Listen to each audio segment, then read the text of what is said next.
Meghalaya Chief Minister Conrad K. Sangma on Saturday said that the government will support research, development and promotion of local languages by providing financial assistance to scholars, writers and authors.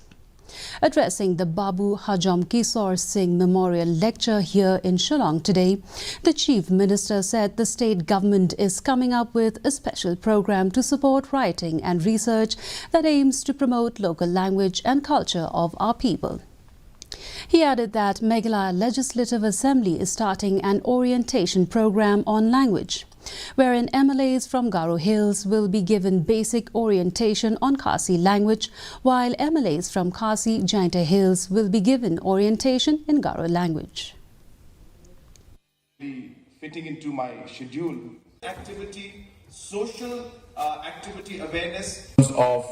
wanting Khasi language and Garo language to be put in the 8th schedule is an issue that we have taken up at a different level now, where a resolution has been passed by the Assembly which was not done in the earlier times, and continuously more than 4 to 5 memorandums have been submitted to the central government, and I want to give you that assurance that we will continue to push and ensure that we don't leave any stone unturned